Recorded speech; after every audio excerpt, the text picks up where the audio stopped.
उस पर से ध्यान हटाया और रागिनी के पास चली गई। अविका को देख रागिनी उसके पास चली आई। अविका ने एक नजर सबकी तरफ दौड़ाई, जो कि बड़े ही लगन से काम में लगे हुए थे। उन्हें देख अविका के चेहरे पर भी सुकून उभर आया। अविका सबकी तरफ देखते हुए रागिनी से, बहुत अच्छा लगता है जब ये लोग बिना किसी दबाव के पूरे मन से काम करते हैं। आज मम्मा होती तो कितना खुश होती ना। उनकी बेटी ने उनका सपना पूरा किया है। रागिनी उसकी तरफ देखते हुए, खुश होती नहीं, खुश हो रही होगी आंटी।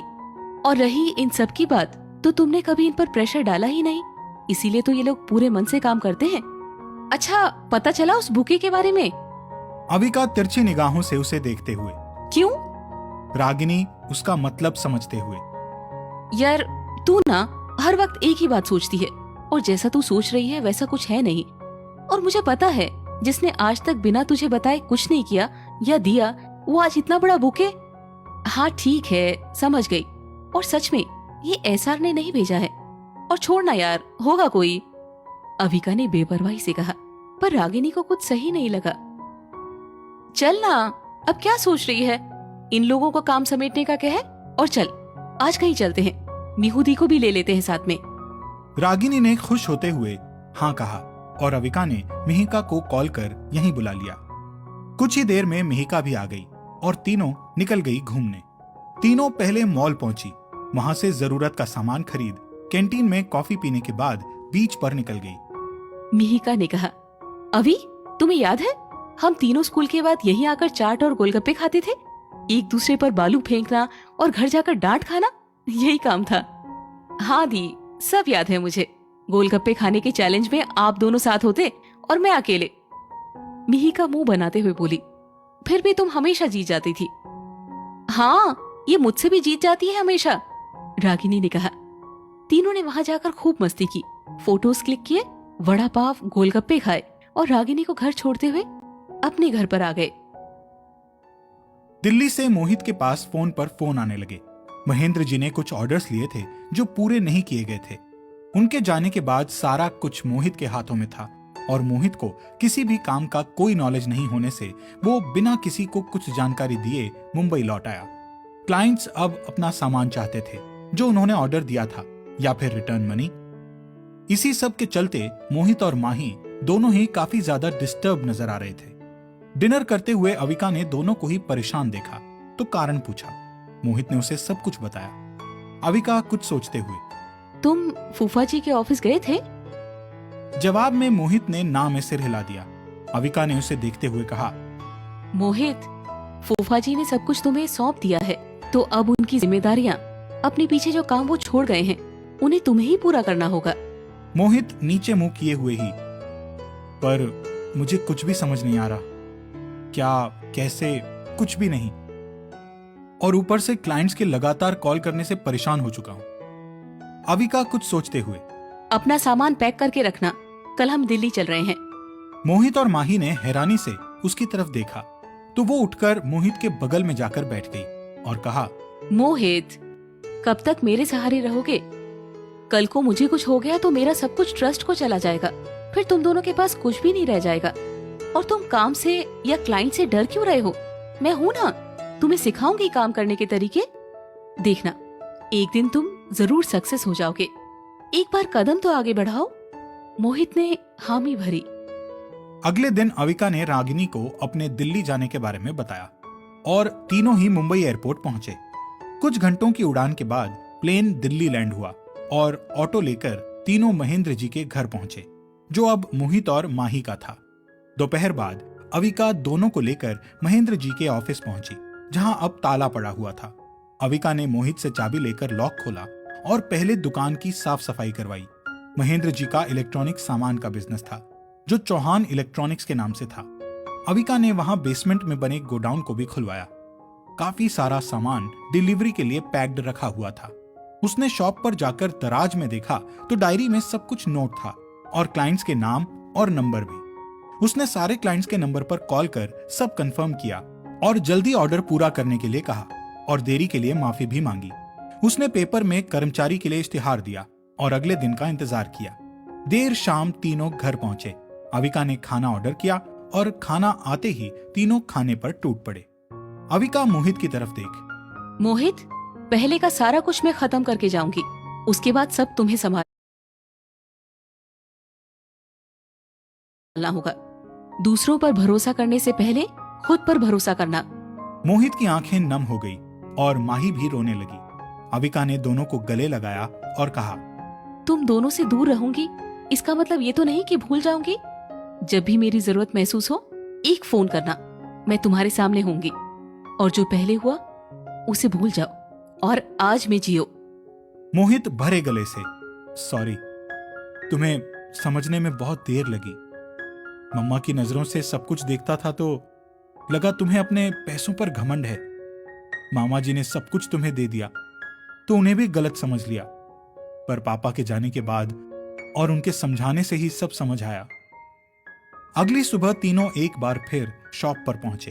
अविका ने 4 काबिल लड़कों को दुकान के काम पर रख दिया। 2-3 छोटी गाड़ियां रखवाई सामान डिलीवर करने के लिए। अविका ने सब कुछ अच्छे से करवा दिया और उन लोगों के पास नए ऑर्डर आने भी शुरू हो चुके थे, जिससे तीनों ही काफी खुश थे। अगले कुछ दिन यूं ही बीते। अविका को 1 हफ्ता होने आया था। कबीर ने कई बार सुमित के साथ अविका के फैशन हाउस के लिए चक्कर काटे। बाद में उसे पता चला कि वो दिल्ली में है। दोनों के कपड़े रेडी हो चुके थे, पर कबीर अविका के आने पर ही जाना चाहता था, तो उसने सुमित को भी किसी न किसी बहाने से जाने से रोक लिया। मोहित और माही अविका को एयरपोर्ट छोड़ने आए। मोहित, थैंक यू सो मच, मुझे सब कुछ इतने अच्छे से सिखाने के लिए। बहन को थैंक यू बोलोगे? तभी फ्लाइट का अनाउंसमेंट हुआ। अच्छा, अब ध्यान रखना दोनों और कॉल कर लिया करना। अविका दोनों को बाय बोल अंदर चली गई और दोनों उसे जाते देखते रहे। मोहित ने माही की नम आंखें देख उसे गले लगाया और दोनों घर आ गए। अविका भी मुंबई पहुंच गई और कुछ ही देर में घर पहुंच गई। अपने रूम में जाकर फ्रेश हुई और बेड पर लेटी ही थी कि रागिनी की कॉल आ गई। अविका लेटे हुए ही, इतना लो क्यों साउंड कर रही है? सुबह तक तो ठीक थी। रागिनी ने पूछा। नहीं, बस थक गई थी, इसीलिए सोना चाहती हूँ। तू बता, कुछ कह रही थी? अविका ने कहा। नहीं, तू आराम कर, मैंने तो बस ऐसे ही लगाया था। पहुंच गई या नहीं? हाँ, बस अभी 1 घंटे पहले। ओके बाय, आराम कर। रागिनी के कॉल कट करते ही अविका भी सो गई। विशाल और मिहिका को उसके आने की खबर लगी तो दोनों ही मिलने पहुंचे, पर उसे सुकून से सोते देख दोनों वापस अपने घर आ गए। अगली सुबह अविका हाउस जाने के लिए तैयार हुई और नाश्ता करने शर्मा फैमिली के पास पहुंच गई। सुबह सुबह अविका को देख सब खुश हुए। मिस्टर शर्मा, बेटा, बहुत टाइम लगा दिया तुमने आने में, ज्यादा काम था क्या? जी अंकल, और सब कुछ सेट भी करना था। मोहित को इन सब चीजों की ना आदत थी और ना ही जानकारी, पर अब मुझे विश्वास है वो सब अच्छे से संभाल लेगा। बस इसी सब के चलते इतना वक्त लग गया। और अंकल की शॉप काफी ज्यादा फेमस थी, इसीलिए जैसे ही खुली फिर ऑर्डर आने शुरू हो गए। विशाल मुंह बनाते हुए, कभी तो काम से बाहर भी कुछ सोच, मशीन बनी फिरती है हर वक्त।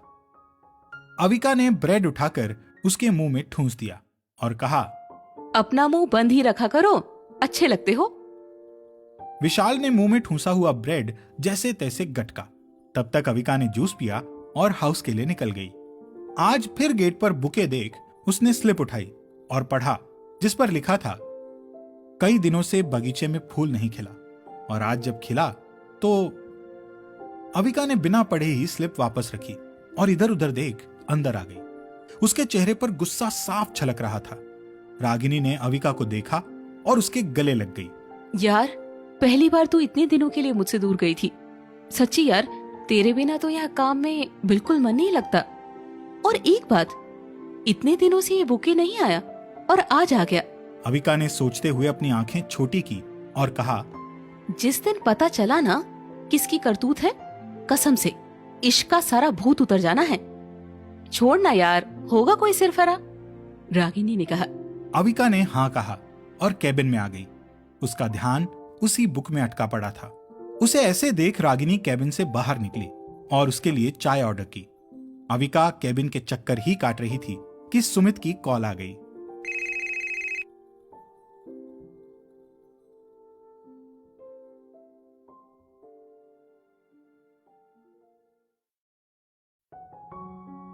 अविका ने कॉल रिसीव किया तो सुमित ने कहा, यार तुम आई या नहीं वापस? आ गई हूँ और हाउस में ही हूँ। आपके कपड़े रेडी है, आप लेकर नहीं गए? सुमित कबीर की तरफ देखते हुए कहता है, हाँ बस कुछ काम आ गया था तो टाइम ही नहीं मिला। हम लोग बस आ ही रहे हैं, फिर चेक कर लेंगे सब ठीक है या नहीं। अविका ने ओके कहकर कॉल डिस्कनेक्ट किया और फिर यहाँ से वहाँ घूमने लगी। उसके दिमाग में कुमार का ख्याल आने लगा, जिसने लोनावला में उसके साथ गलत करने की कोशिश की थी। अविका खुद से बड़बड़ाते हुए बोली, नहीं अभी, वो यहाँ कैसे हो सकता है? वो तो यहाँ नहीं रहता, फिर कौन हो सकता है? वो सोच ही रही थी कि गेट नॉक हुआ और एक लड़का चाय लेकर अंदर आया। अविका ने उसे देखा, मैंने तो नहीं मंगवाई। फिर कैसे? क्या दीदी आप भी, रागिनी दीदी ने बोला था लाने को। अविका ने उसका ग्लास उठा, अपने केबिन में रखा मग उठाया और उसमें चाय डाल ग्लास उसे थमाया, उसे पैसे दिए तो वो चला गया। अविका ने चाय का एक सिप लिया और बुरा सा मुंह बनाया। चाय ठंडी थी तो वो लड़के के पास जाने के लिए केबिन से बाहर निकली ही थी कि किसी से टकराई और चाय उसके कपड़ों पर गिरी। अविका का मुंह गुस्से से लाल हो गया था और सामने खड़े कबीर और सुमित का मुंह खुला और आंखें बड़ी हो गई थी। अविका ने गुस्से से कबीर की तरफ देखा, जिसकी वजह से उसके ऊपर चाय गिरी थी। चाय गिरने की वजह से अविका के पूरे कपड़े खराब हो चुके थे। उसने अपने कपड़ों पर एक नजर डाल गुस्से से कबीर की तरफ देखा। जानकर किया ना आपने उस दिन का बदला लेने के लिए? समझते क्या है आप अपने आप को? कबीर ने बोलने के लिए मुंह खोला ही था कि अविका ने कप में थोड़ी बची हुई चाय कबीर के ऊपर उड़ेल दी और उसे घूरते हुए अपने केबिन में चली गई। अविका की इस हरकत पर कबीर का गुस्सा भी भड़क गया था। सुमित ने बात संभालने के लिए कबीर से चलने के लिए कहा तो कबीर ने बिना कुछ कहे हाथ के इशारे से उसे जाने के लिए कहा। सुमित ने जाने में ही अपनी भलाई समझी और वो बाहर निकल गाड़ी से टेक लगाकर खड़ा हो गया। सुमित अपने आप से कहने लगा, अब क्या होगा? मुझे तो डर लग रहा है। जाऊं क्या अंदर? नहीं सुमित, ये दोनों तुझ मासूम की बलि चढ़ा देंगे अगर तू उनके बीच आया तो। अविका केबिन में गुस्से से घूम रही थी। कबीर ने झटके से केबिन का गेट खोला और अंदर जाकर उसे बंद कर दिया। अविका उसे गेट बंद करते देख गुस्से से बोली, क्या बदतमीजी है ये? कबीर गुस्से से उसके पास आकर उसके एक हाथ को पीछे की तरफ मोड़ उसकी पीठ से लगाकर उसे दीवार से लगाते हुए गुस्से से दांत पीसकर बोला, बदतमीजी तो मैंने अभी की ही नहीं है। अविका ने अपना हाथ छुड़ाने की कोशिश की तो कबीर ने अपनी पकड़ और ज्यादा मजबूत करते हुए कहा, मैंने जानबूझकर नहीं किया था, गलती से टकराया था तुमसे और चाय छलक गई, पर तुमने मुझ पर जानबूझकर चाय फेंकी। तुमसे ज्यादा बदतमीज और बददिमाग लड़की मैंने आज तक नहीं देखी। अविका उसकी बात पर ध्यान दिए बिना अपनी कलाई छुड़ाने में लगी हुई थी। ये देख कबीर ने गुस्से से उसकी कलाई को पीछे लगाए हुए जोर से दबाया और कहा, अच्छा हुआ तुम्हारे पेरेंट्स नहीं है, वरना उन्हें खराब लगता ये देखकर कि तुम जैसी बदतमीज और अड़ियल लड़की उनकी बेटी है। अविका की आंखों से आंसू बहने लगे। कबीर उस पर बिना ध्यान दिए ही बोला, आज के बाद ये गलती से भी मत करना। आज छोड़ रहा हूं, अगली बार नहीं। कहते हुए उसने झटके से अविका का हाथ छोड़कर उसे धक्का दिया और केबिन से बाहर निकल गया। अविका दीवार से लगकर ही नीचे बैठ गई। उसकी आंखों से लगातार आंसू बह रहे थे। कबीर के कहे शब्द उसके कानों में गूंज रहे थे। कबीर को बाहर आते देख सुमित गाड़ी से बाहर निकला और बिना कुछ कहे सुने अविका के पास गया। केबिन का गेट खोलते ही सुमित की नजर नीचे बैठकर रोती हुई अविका पर पड़ी। सुमित उसके पास जाकर बैठा। उसे देख अविका का रोना और बढ़ गया। सुमित ने उसे अपने सीने से लगा लिया। अविका ने रोते हुए कहा, एहसार, वो ऐसा कैसे कह सकता है? उनके पास उनके पेरेंट्स हैं तो उन्हें इस बात का एहसास भी नहीं होगा। हम जैसे लोगों का दर्द वो नहीं समझ सकते। वो कैसे कह सकता है कि अच्छा हुआ हमारे पेरेंट्स नहीं हैं? कैसे कह सकते हैं?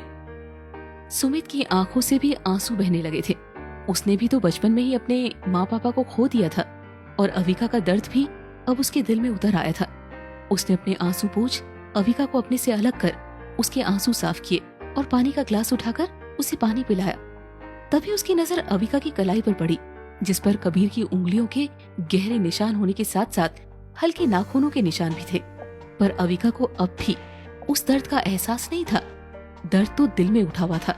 कबीर की बातों से उसकी सिसकियां सुमित को बिल्कुल अच्छी नहीं लग रही थी। आंखों से आंसू अब भी थमे नहीं थे। सुमित ने अविका को उठाकर चेयर पर बिठाया और कहा, तुम्हें पता है तुम रोते हुए बिल्कुल अच्छी नहीं लगती हो, और याद रखो तुम ठाकुर हो। ऐसे रोगी तो फिर मेरा तुम्हें ठाकुर साहब कहने का क्या मतलब रह जाएगा। और हाँ, अंकल आंटी तुम्हें देख रहे होंगे, उन्हें अच्छा नहीं लगेगा। उनकी बहादुर बेटी रोएगी तो। सुमित ने उसके केबिन में फर्स्ट एड बॉक्स ढूंढा, उसके हाथ पर मरहम पट्टी करते हुए कहा, कबीर ने जो भी कहा हो उस पर ध्यान मत दो। उसका गुस्सा शांत होते ही उसे अपनी गलती का एहसास हो जाएगा। अविका ने बिना कुछ कहे 2 पैकेट निकालकर सुमित के सामने रखे और कहा, बहुत टाइम से रेडी हो गए थे पर आप लोग लेकर नहीं गए। फिर उसमें एक और पैकेट निकाला, ये अंकल और आंटी के लिए, मेरी और राधिका फैशन हाउस की तरफ से गिफ्ट। सुमित ने कहा, वो तुम उन्हें अपने हाथों से दे देना। वैसे भी तुम और तुम्हारा दोस्त दोनों ही इनवाइटेड हो पार्टी में, और मम्मा तो आएंगी ही तुम्हें इनवाइट करने। मैं नहीं आ पाऊंगी। कबीर की वजह से? सुमित ने पूछा। अविका फीका सा मुस्कुराते हुए बोली, एसआर, कोई मुझे कुछ भी कह ले, पर छोड़िए, आप ये ले जाइए। बाकी ये गिफ्ट मुझे कैसे देना है मैं अच्छे से जानती हूँ। तुम सिर्फ एक। अविका उसकी बात काटते हुए बोली, एसआर, आपने रागिनी से बात की? सुमित ने मुंह बनाकर कहा, मुझे उससे बात ही नहीं करनी। मैं भी देखता हूँ कब तक रह पाती है मुझसे दूर। अविका ने मुस्कुराते हुए कहा, आइडिया अच्छा है, आप उसे जेलस फील करवा सकते हैं। सुमित ने कुछ सोचते हुए कहा, प्यार के पापड़ तो बेलने ही पड़ेंगे। अच्छा, अब चलता हूं, प्लीज डोंट क्राई।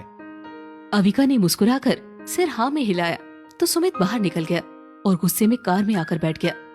उनके जाते ही अविका ने रागिनी को मैसेज टाइप कर सेंड किया और कपड़े चेंज कर गाड़ी में बैठकर निकल गई। सुमित गुस्से से कबीर की तरफ देखकर बोला, क्या बकवास करके आया तू?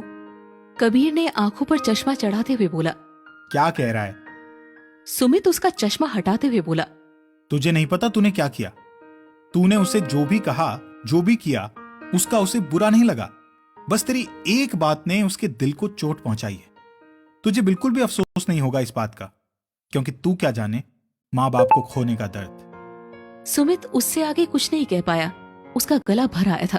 उसने कबीर का हाथ स्टीयरिंग से हटा, गाड़ी एक तरफ की और ब्रेक लगाकर गाड़ी रोक दी और बाहर निकल आया और ऑटो रोककर उसमें बैठकर चला गया। कबीर ने एक गहरी सांस लेकर स्टीयरिंग पर हाथ मारा और घर चला आया। अविका कई घंटों सड़कों पर गाड़ी दौड़ाती रही, कहीं रुकती तो सड़कों पर भागती गाड़ियों को देखती रहती। कब शाम हुई उसे पता ही नहीं चला। वो बीच पर आकर बैठ गई। डूबता हुआ सूरज समंदर के पानी पर अपनी हया का रंग छोड़ रहा था और कुछ देर सूरज को ढलते देखने के बाद जब भूख का एहसास हुआ तो पास ही खड़े गोलगप्पे वाले के पास चली गई और उसे तीखे गोलगप्पे बनाने के लिए कहा। वो तीखे पे तीखे गोलगप्पे खाती गई। नाक और मुंह लाल हो चुका था, आंखों से पानी बह रहा था। उसने खाने के लिए अगला गोलगप्पा मुंह के पास लाया ही था कि किसी ने उसके हाथ को धक्का दिया और वो नीचे जा गिरा।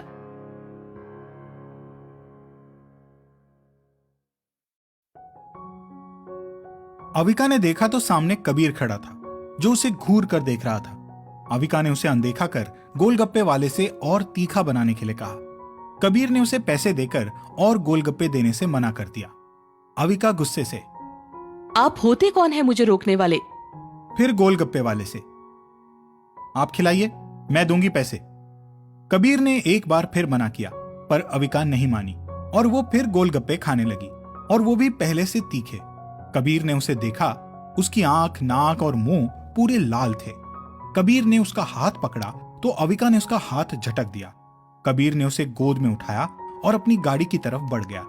अविका अपने हाथ पैर चलाते हुए, देखिए, आप ऐसे मुझे हाथ नहीं लगा सकते और ऐसे उठाकर तो बिल्कुल नहीं लेके जा सकते। मैं जोर से चिल्लाकर सबको इकट्ठा कर लूंगी। द ग्रेट कबीर राठौड़ मुझसे जबरदस्ती कर रहे हैं। कबीर ने गाड़ी का डोर खोला, उसे अंदर धकेला और खुद उसके ऊपर झुकते हुए बोला, जबरदस्ती? अविका थोड़ा सा पीछे होते हुए, हाँ, जबरदस्ती। कबीर अंदर बैठ डोर लॉक कर उसके करीब जाते हुए, तो फिर चिल्लाओ। अविका खिसकते हुए दूसरी तरफ के डोर से जा लगी और जैसे ही चिल्लाने के लिए मुंह खोलने वाली थी कि कबीर ने अपने लिप्स की तरफ इशारा कर बोला, वैसे मुंह बंद किया जा सकता है, अब सोच लो क्या चाहती हो। वैसे भी यहां कोई है नहीं तुम्हारी आवाज सुनने के लिए। मुझे घर जाना है और मेरी गाड़ी भी है, तो प्लीज डोर अनलॉक करें। मुझे घुटन हो रही है।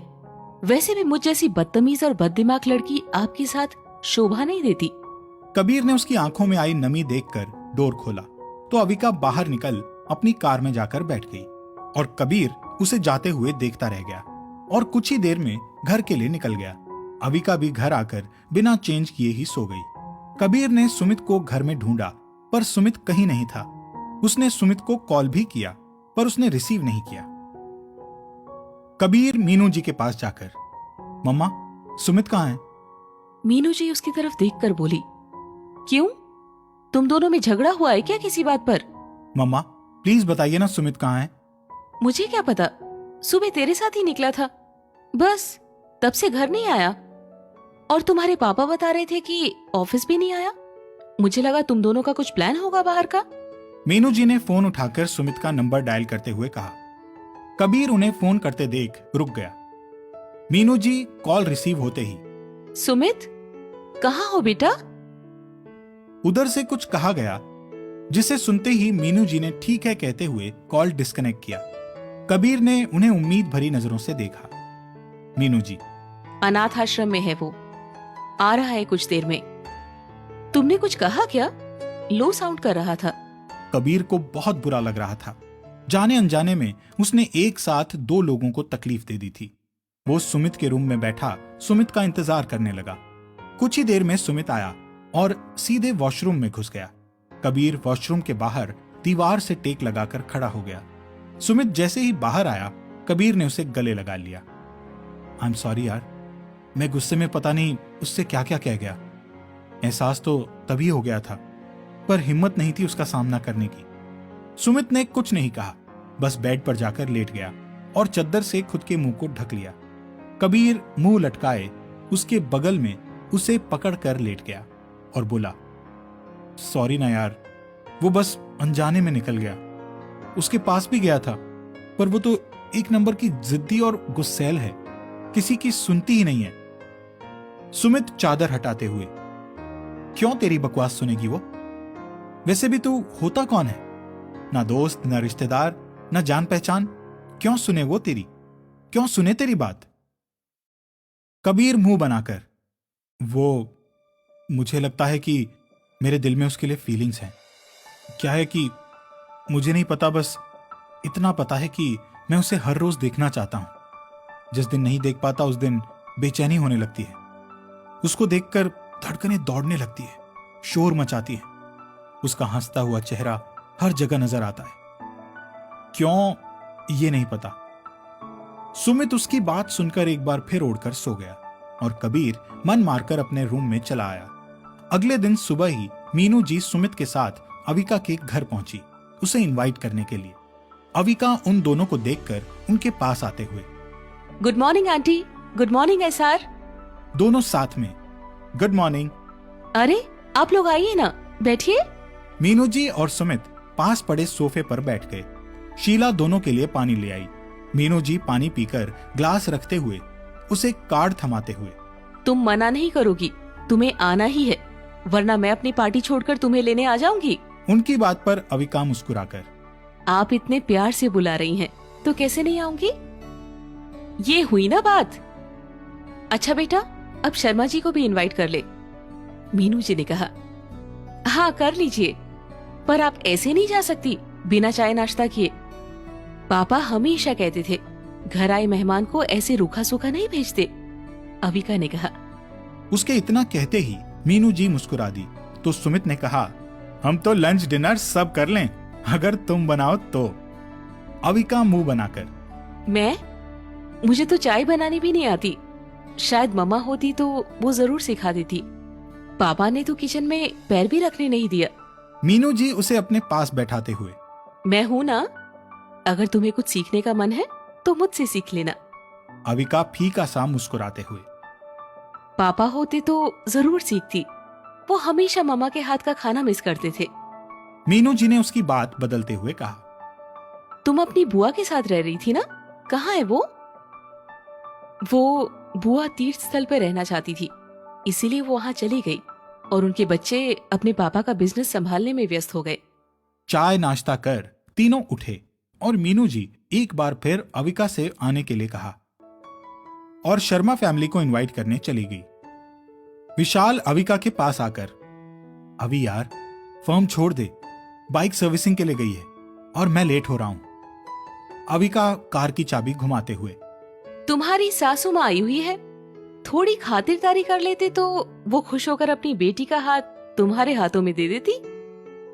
विशाल उसके बाल खींचते हुए, मोटी तुझे तो मैं छोड़ूंगा नहीं। अविका उसके पेट में गुदगुदी कर अपने बाल छुड़ाकर, बेटा ये ठाकुर किसी के हाथ ना आने वाली।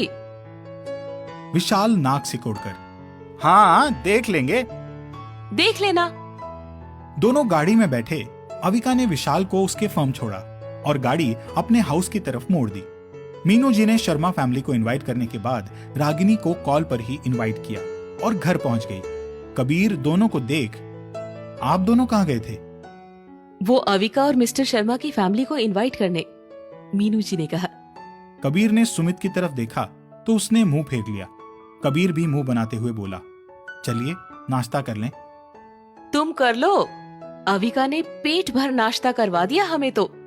कबीर ने मुंह बनाकर उन दोनों को देखा और ब्रेड खाते हुए जूस पिया और उठकर चला गया। उसके जाते ही मीनू जी और सुमित ने एक दूसरे को ताली दी और हंसने लगे। अगले 2-3 दिन यूं ही बीते। एनिवर्सरी वाले दिन राठौड़ फैमिली में सब तैयार होकर माता रानी के मंदिर हवन पूजा करने के लिए हॉल में आ गए थे। शर्मा फैमिली में भी मिसेस शर्मा, मिहिका, मिहिर और दोनों बच्चों के भविष्य और सुखी जीवन के लिए मंदिर में माथा टेक गरीबों में कंबल और कुछ जरूरत का सामान बंटवाना चाहती थी, तो उन्होंने भी सबसे चलने के लिए कहा।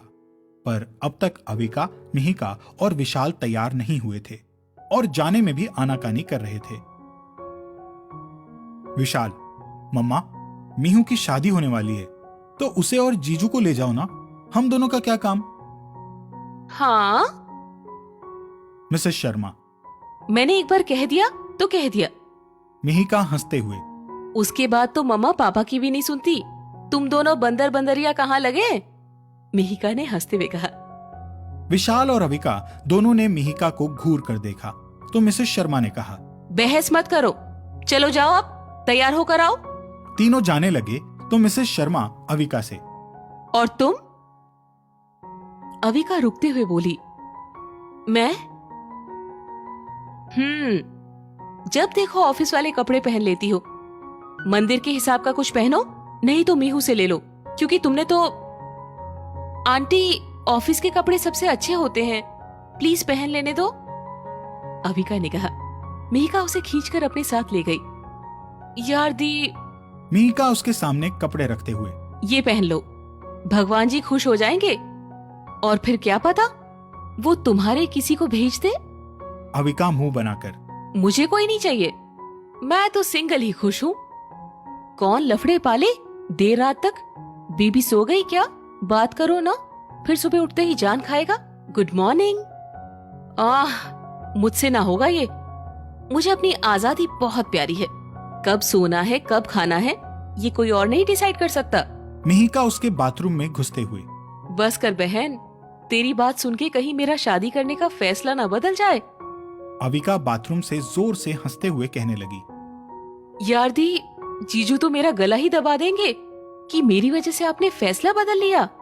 इधर हवन पर बैठे मीनू जी और रघुवीर ने पूजा खत्म की और मंदिर के अंदर चले गए।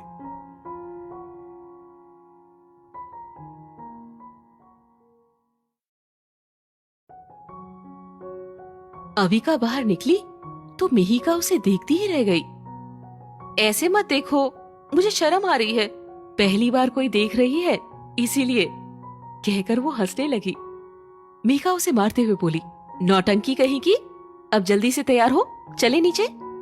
अविका ने बाल खोले और उन्हें बांधने लगी तो मिहिका ने उसे खुले ही छोड़ने के लिए कहा। अविका ने जल्दी से काजल लगाया और लिप ग्लॉस लगाया। दोनों नीचे आई, तब तक विशाल भी आ चुका था। विशाल अविका को देखकर बोला, तुम पर तो तुम्हारे ऑफिस वाले कपड़े ही सूट करते हैं, इसमें तो तुम्हें कोई लड़का देख ले तो बेहोश हो जाएगा। अविका मुंह बनाकर बोली, अच्छा ही है बेहोश हो जाए तो। वो सब एक ही गाड़ी में बैठे और मंदिर पहुंचे। मिसेस शर्मा और मिस्टर शर्मा पूजा का सामान लेने के लिए रुक गए। और ये तीनों सीढ़ियों से ऊपर चढ़ने लगे। मीनू जी ने कहा, बेटा वो जो चुनरी और जो सामान लाए थे माताजी को चढ़ाने के लिए, वो तो कार में ही रह गया। सुमित ने मैं लेकर आता हूँ कहा और दूसरी तरफ से नीचे आया और पंडित जी ने सबको तिलक किया और कलावा बांध दिया। सुमित ने सारा सामान मीनू जी को दिया और मीनू जी ने पंडित जी को सामान दिया और कबीर ने सुमित को देख पहले हाथ में कलावा बांधा और पलटकर वहीं से कुमकुम उठाने को झुका। प्रताप नारियल फोड़ने गया तो सुमित भी प्रताप के पास चला गया। कबीर ने कुमकुम उठाया और पलटते ही तिलक लगा दिया। जब अपने सामने सुमित की जगह अविका को देखा तो वो हैरान रह गया और बाकी सब भी आंखें फाड़े देख रहे थे। अविका के माथे से लेकर मांग तक कुमकुम लगा हुआ था। मीनू जी और रघुवीर जी भी हैरानी से देखने लगे। मिस्टर शर्मा और मिसेस शर्मा भी पूजा का सामान लेकर आ चुके थे। अविका की भरी मांग देखकर सब हैरानी और आश्चर्य से उसे और कबीर को देख रहे थे। मीनू जी कबीर के पास जाकर बोली, कबीर, वो मम्मा, मैं तो यहाँ सुमित को तिलक लगाने के लिए, मुझे नहीं पता ये कहाँ से आ गई। अविका ने अपने माथे और मांग से कुमकुम साफ करने के लिए दुपट्टा उठाया ही था कि मीनू जी और मिसेस शर्मा दोनों ने एक साथ ही उसे रोक दिया।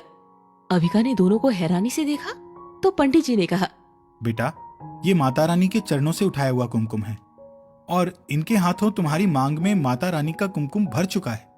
ये उन्हीं की मर्जी है बेटा, उन्होंने चाहा तभी ये हुआ है। अब इसे मिटाकर अपशगुन मत करो। अविका की आंखों में आंसू भर आए, उसकी जबान पर जैसे ताला पड़ गया। वही हाल कबीर का भी था। मिसेस शर्मा और मीनू जी दोनों ने हाँ में सिर हिला दिया और अविका के आंसू ढुलक कर उसके गाल पर आ गए। अविका ने भरी आंखों से कबीर की तरफ देखा, जिसे देखकर कबीर ने नजरें झुका ली। अविका वहां से निकल मंदिर के पीछे जाकर बैठ गई। मिहिका और विशाल भी उसके पीछे गए और मीनू जी ने रश्मि को भी इशारे से जाने को कहा तो रश्मि भी चली गई। रघुवीर जी सबको शांत देख और मंदिर में बढ़ती भीड़ देख सबको एक तरफ लेकर आए और कहा, अब जो हो चुका है उसे नहीं बदला जा सकता। चाहे ये गलती से हुआ, पर माता रानी के सामने इस पवित्र स्थान पर कबीर ने अविका की मांग भरी है और इस बात को झुटलाया नहीं जा सकता। तो अब हम सबको इस रिश्ते को अपनाकर रीति रिवाजों से इनकी शादी करवा देनी चाहिए। और हम अविका को बहुत अच्छे से जानते हैं, बहुत प्यारी बच्ची है। मुझे यकीन है वो इस रिश्ते को और कबीर को पूरे दिल से स्वीकारेगी। मिस्टर शर्मा, बात तो आप बिल्कुल सही कह रहे हैं राठौड़ जी, पर हमने अविका को अपनी बेटी ही माना है और अविनाश के जाने के बाद तो अब वो हमारी ही बेटी है। तो हम चाहते हैं 2 महीने बाद हमारी बेटी मिहिका की शादी होने वाली है, उसी में अविका की शादी भी हो, ताकि इस बीच दोनों बच्चे एक दूसरे को अच्छे से जान पाएं। ये शादी उन्हें बोझ ना लगे, बस मेरा यही कहना है। बाकी आप लोग बताइए, अब तो अविका पर आप लोगों का भी उतना ही हक बनता है। मीनू जी ने कहा, भाई साहब, आप जो कह रहे हैं हम उससे सहमत हैं। दोनों को शादी तक एक दूसरे को जानने का वक्त मिल जाएगा, दोनों एक दूसरे को समझ पाएंगे। बाकी एक बार हम दोनों को ही अपने अपने तरीके से समझा के देख लेते हैं। सब एक दूसरे की बातों से सहमत थे। कबीर गाड़ी में आंख बंद किए बैठा था। उसके बगल में ही बैठा सुमित उसे देख रहा था। इधर मंदिर के पीछे अविका दूर तक फैली हरियाली को निहार रही थी। आंसू सूख कर गालों पर निशान छोड़ चुके थे। मिहिका और विशाल उसके दोनों साइड बैठ गए और रश्मि भी आकर उनके पास बैठते हुए बोली, अविका, जानती हूँ तुम पर क्या बीत रही होगी। हर लड़की का शादी को लेकर, अपने होने वाले जीवन साथी को लेकर सपने होते हैं। तुम्हारे भी होंगे, पर यकीन मानो कबीर तुम्हारे सपनों पर खरा उतरेगा। हाँ, थोड़ा सा अलग, थोड़ा सा गुस्सैल है, पर दिल का बहुत सच्चा है और साफ है। तुम अभी जैसी हो बिल्कुल वैसी रह सकती हो। कोई तुम्हें तुम्हारे काम के लिए, तुम्हारे रहन सहन पर कुछ नहीं कहेगा। तुम मुझे ही देख लो, मैं भी उस घर की बहू हूँ, पर कभी लगा ही नहीं कि बहू हूँ।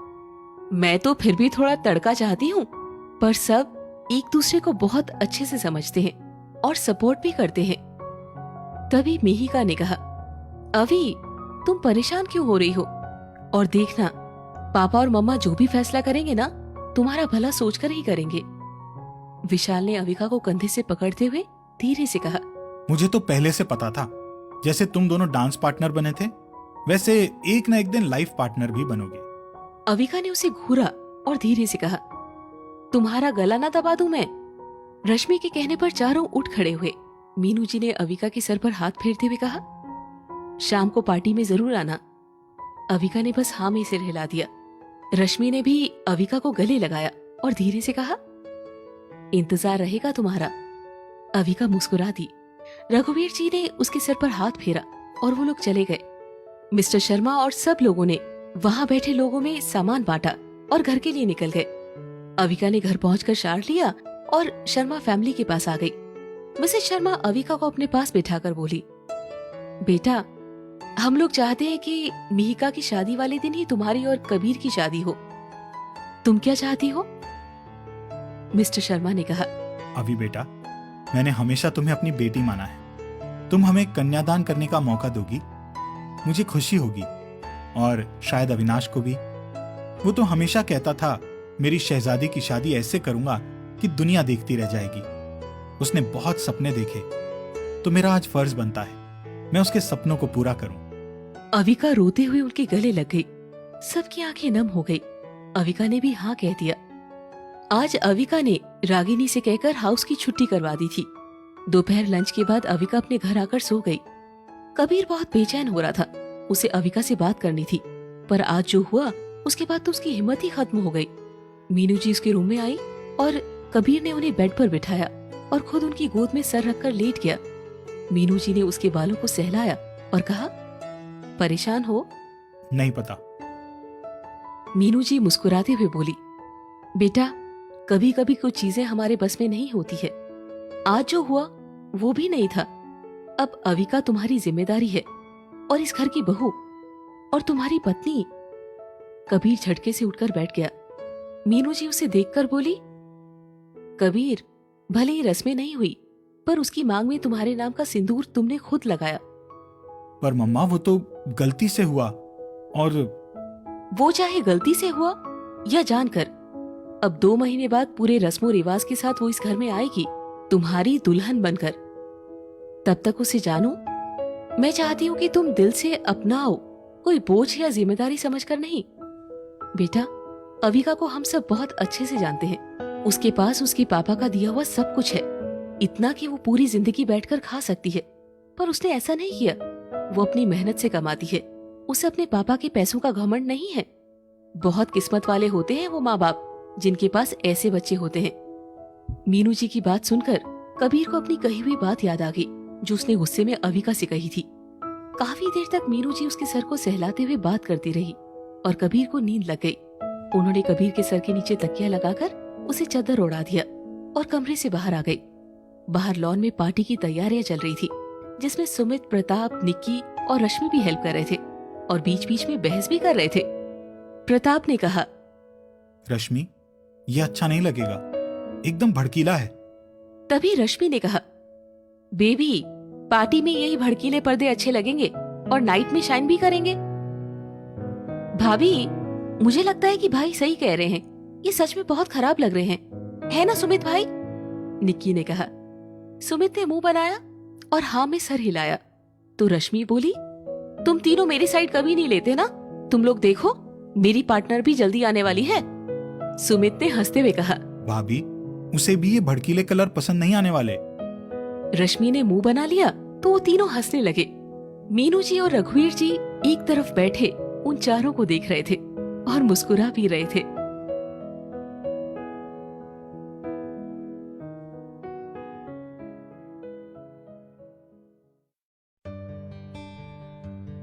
इधर मिहिका ने मिहिर को भी अविका और कबीर की शादी के बारे में खुश होकर बताया। मिहिर उसकी चहकती आवाज सुनकर, तुम अवि की शादी को लेकर इतनी खुश हो, क्या वो भी खुश है? मिहिका हंसते हुए, मिहिर, आप यकीन नहीं करेंगे, उसने सुबह इस बात पर लेक्चर झाड़ा था। कह रही थी मैं तो सिंगल ही खुश हूँ, मुझसे ये बेबी क्या कर रही हो, बेबी गुड मॉर्निंग, ये सब नहीं झेला जाएगा। मुझे तो अपनी आजादी और चैन की नींद ही प्यारी है। और अब देखो, भगवान ने सीधे शादी ही करवा दी उसकी। हाँ, उसको देखकर ही समझ गया था, ये थोड़ी अलग है। वैसे राठौड़ फैमिली को मैं सिर्फ प्रोफेशनली जानता हूँ, पर्सनली तो शायद शादी में ही जान पाए। मिहिका कुछ सोचते हुए, बात तो सही कह रहे हो, उसके लिए हमें कुछ सोचना पड़ेगा। अपने लिए भी और उन दोनों के लिए भी। शादी हो रही है तो थोड़ा तो प्यार मोहब्बत जागे। तुम कुछ उल्टा सीधा मत सोचना। अच्छा बाय, अभी शाम की पार्टी में जाने की तैयारी करनी है। पहले तो सिर्फ पापा के दूर के दोस्त थे, पर अब हमारी अवी का ससुराल है। दोनों ने कॉल डिस्कनेक्ट किया। इधर रागिनी अविका को फोन ट्राई कर रही थी और अविका सुकून से सो रही थी। रागिनी गुस्सा करते हुए, इसको फोन ही नहीं उठाना तो रखती ही क्यों है? शाम को बताऊंगी इसे तो। ऊपर से वो मिस्टर खड़ूस, उस दिन के बाद से तो शक्ल भी नहीं दिखाई।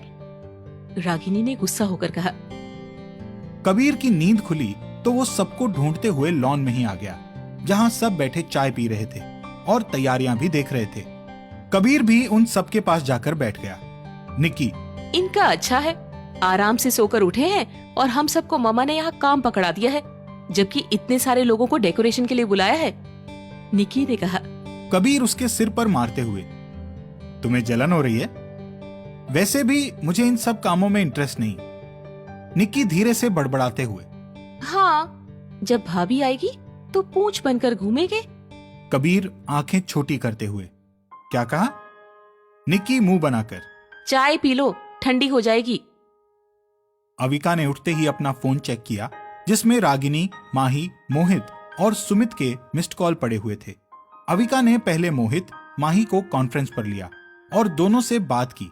उनके बिजनेस के बारे में बात कर कुछ देर बातें करी और कॉल कट कर रागिनी को कॉल लगा दिया। रागिनी फोन उठाते ही, बड़ी मेहरबानी हुई आपकी, जो आपने हमें आगे होकर फोन लगाया। यार सॉरी, नींद लग गई थी तो देख नहीं पाई। अच्छा सुनना, शाम की पार्टी के लिए तू यहीं आ जा, साथ चलेंगे। अंकल आंटी और विशु, मीहूदी भी चलने वाले हैं। अविका ने कहा। हाँ मैं आ जाऊंगी। वैसे भी पापा और मम्मा पापा के किसी जानने वाले की शादी अटेंड करेंगे। ओके फिर जल्दी आना। अविका ने कॉल कट कर शीला से चाय बनाने के लिए कहा और कुछ सोचते हुए पेपर पेंसिल उठा ड्रेस डिजाइन करने लगी। कुछ ही देर में शीला चाय ले आई। अविका शीला को रोकते हुए, शीला, आज तुम सिर्फ अपने लिए खाना बना लेना, मैं और बाकी सब पार्टी में जाने वाले हैं। या फिर तुम कहो तो तुम्हारे लिए भी कुछ अच्छा सा ऑर्डर कर दूं? अविका की बात सुन शीला के फेस पर बड़ी सी मुस्कुराहट आ गई, जिसे देख अविका ने मुस्कुराते हुए कहा, तुम कुछ मत बनाना, मैं तुम्हारी पसंद का ऑर्डर कर दूंगी, ठीक है? शीला मुस्कुराकर, दीदी आप बहुत अच्छी हैं, पर एक बात बोलूं? अविका चाय का एक घूंट पीकर, हाँ कहो ना। आप शादी करके चली जाएंगी तब मैं कहाँ जाऊंगी? शीला, सामने अंकल आंटी है और वैसे भी मैं इसी शहर में हूँ। तुम्हें परेशान होने की जरा भी जरूरत नहीं है, ठीक है? वैसे मुस्कुराते हुए खूबसूरत लगती हो। उसकी बात पर शीला शर्मा कर चली गई और अविका भी मुस्कुरा दी। अविका ने चाय पीते हुए डिजाइन तैयार किए और जैसे ही फ्री हुई उसे कबीर की मांग भरना याद आ गया। वो खुद से बड़बड़ाई, कैसे रहूंगी उस घमंडी और रूड इंसान के साथ? पापा, आप तो कहते थे आपकी शहजादी को एक दिन शहजादा मिलेगा, और ये शक्ल से तो शहजादे हैं पर दिल से बिल्कुल नहीं। पता नहीं अपने आप को क्या समझते हैं, पर मैं भी अविका अविनाश ठाकुर हूँ। कुछ ही देर में रागिनी भी आ गई और मिहिका भी अपनी ड्रेस लेकर अविका के पास ही आ गई। मिहिका ने ब्लैक कलर की गोल्डन प्रिंट की साड़ी के साथ golden deep neck sleeveless blouse पहना और बालों को स्ट्रेट कर लाइट मेकअप किया, जिसमें वो बेहद खूबसूरत लग रही थी। उसके रेडी होते ही मिहिर ने वीडियो कॉल लगा दी और मिहिका को देखा तो देखते ही रह गया। मिहू? मिहिका मुस्कुराते हुए, आज ही शादी कर लें क्या? पीछे से अविका चिल्लाते हुए, जीजू अपने सास ससुर से पूछ लीजिए, यहीं बैठे हैं पास में। मिहिर ने हड़बड़ा कर कॉल कट कर दी और रागिनी और अविका दोनों ही हंसने लगी। मिहिका ने मिहिर को कॉल लगाई पर मिहिर ने डर के मारे कॉल रिसीव ही नहीं की। अविका ने अपने फोन से ही मिहिर को कॉल लगाई।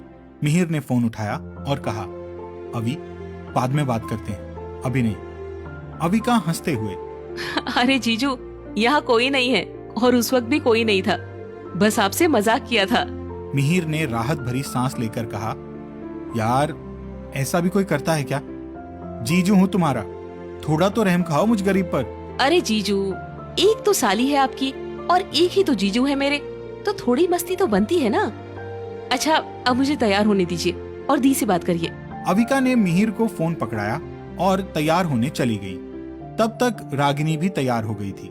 अविका भी जल्दी से रेडी हुई और मिस्टर शर्मा और मिसेस शर्मा भी विशु के साथ आ गए। मिसेस शर्मा ने तीनों को देख काजल का टीका लगाया, विशाल मुंह बनाकर। मुझे भी लगा दो, क्या पता कोई मुझे भी नजर लगा दे। अविका हंसते हुए, हाँ, तुम तो पहले ही किसी की नजर में आ गए हो, अब तो बस दिल में उतरना बाकी है। थोड़ा सा प्यार हुआ है, थोड़ा थोड़ा बाकी है। विशाल शर्माते हुए, यार मेरे पेट में तो तितलियां उड़ रही है अभी से। मिहिका दोनों के पास आकर, क्या खिचड़ी पक रही है तुम दोनों के बीच? कुछ नहीं, मैं कह रही थी कि पार्टी में थोड़ा कम खाना, अब चले, लेट हो जाएंगे, अविका ने कहा। मिहिका ने तिरछी नजर से दोनों को देखा तो दोनों ही आगे बढ़ गए। एक गाड़ी में रागिनी, मिहिका और अविका, दूसरी में विशाल, मिस्टर शर्मा और मिसेस शर्मा। दोनों गाड़ियां साथ में ही निकली। पार्टी में लगभग गेस्ट आ ही गए थे और कुछ आ रहे थे। मीनू जी ने बहुत खूबसूरत डिजाइनर साड़ी पहनी थी। रघुवीर जी ने उनकी साड़ी से मैच 3 पीस सूट पहना था। रश्मि और प्रताप ने भी मैच मिलाकर कपड़े पहने थे। निक्की ने बहुत खूबसूरत गाउन पहना था। कबीर और सुमित ने भी जीन्स के साथ टी शर्ट और ऊपर जैकेट पहन रखी थी। कबीर ने ब्लैक कलर का 3 पीस सूट पहन रखा था। कबीर की नजरें गेट पर ही थी। रघुवीर जी ने उसे अपने प्रोफेशन से जुड़े लोगों में बिजी कर दिया, पर कबीर का तो मन कहीं और ही लगा हुआ था। अविका और विशाल ने गाड़ी पार्किंग में लगाई और सबके साथ अंदर चले आए। कबीर की नजरें तो वहीं जम गई। बाकी कौन क्या कर रहा था उसे कुछ सुनाई नहीं दे रहा था। वो खड़ा तो सबके बीच था, पर उसका दिल, आंखें सब गेट से आती अविका पर जाकर रुक गई थी। कबीर की नजरें अविका पर जम सी गई थी। बेबी पिंक कलर की साड़ी और silver colour sequence work sleeveless deep neck blouse, बालों को खुला रख एक साइड आगे की ओर किए हल्के मेकअप में बहुत खूबसूरत लग रही थी। जैसे जैसे वो कदम बढ़ा रही थी वैसे वैसे कबीर की धड़कनें तेज हो रही थी। अविका का दिल भी तेजी से धड़क रहा था। सुबह तक मीनू जी से उसका प्रोफेशनल रिलेशन था।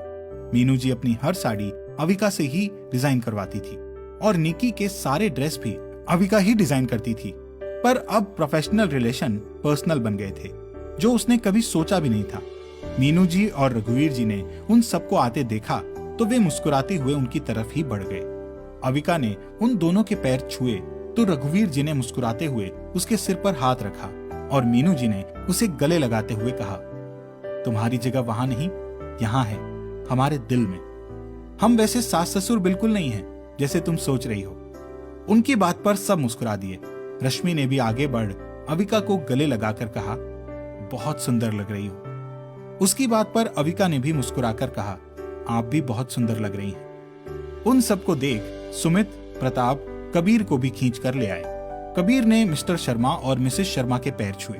सुमित की नजरें ना चाहते हुए भी रागिनी से जा मिली और रागिनी ने जैसे ही मुस्कुराकर देखा, सुमित ने नजरें फेर ली तो रागिनी का मुंह बन गया। विशाल की नजरें निक्की को ढूंढ रही थी, पर वो उसे कहीं नजर नहीं आ रही थी।